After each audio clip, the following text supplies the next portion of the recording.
BJP বিরোধী জোট গঠনের উদ্যোক্তা ছিলেন বিহারের মুখ্যমন্ত্রী নীতিশ কুমার। যতদিন গেছে জোট নিয়ে ততই খুঁত বেড়েছে। প্রকৃত অর্থে তামিলনাড়ু আর দিল্লি বাদে আর কোথাও নেই ইন্ডিয়া ব্লকের কোনো নির্বাচনী অস্তিত্ব। মহারাষ্ট্র, বিহার, উত্তরপ্রদেশে বোঝাপড়া হয়েছে খানিকটা। কার্যত দেশ জুড়ে বিরোধীরা ভোটে লড়ছে যে যার নিজের জোরে। ইন্ডিয়া জোট গঠনের শুরু থেকে এখনো পর্যন্ত বাংলায় অস্তিত্বই নেই জোটের, নেই চর্চাও।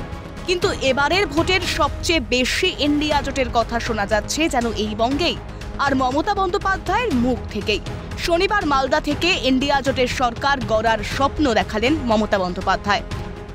আমরা লড়ছি একা বিজেপির সাথে, দিল্লিতে সরকার গড়ব আমরা, তখন আমরা মনে রাখবো যে আমরা ইন্ডিয়া জোটকে সাপোর্ট করব, বাংলায় নয়।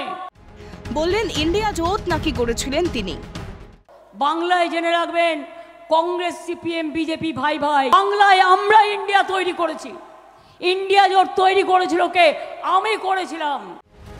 2014 কিংবা 2019-এ কংগ্রেসের দুর্বলতার সুযোগ নিয়ে প্রধানমন্ত্রীত্বের স্বপ্ন দেখতেন মমতা বন্দ্যোপাধ্যায়।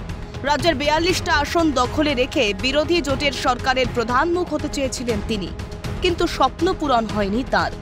কংগ্রেস এখনো দুর্বল, কিন্তু তার চেয়েও কি বেশি দুর্বল তৃণমূল? এবারের ভোটে কি পর্যদস্তু হওয়ার আশঙ্কায় আছেন মমতা? কাউকে থোড়াই কেয়ার করা মমতা বন্দ্যোপাধ্যায়ের এখন এত জোট ইন্ডিয়া প্রীতি কেন? বিজেপি বিরোধী জোটের যিনি ছিলেন প্রধান উদ্যোক্তা, সেই নীতিশ কুমারই এখন বিজেপির সঙ্গে। যদিও মমতার দাবি তিনি নাকি ইন্ডিয়া জোট তৈরি করেছিলেন, তাহলে তাকেই অগ্রাহ্য করে কিভাবে চলছে কংগ্রেস, সিপিএম?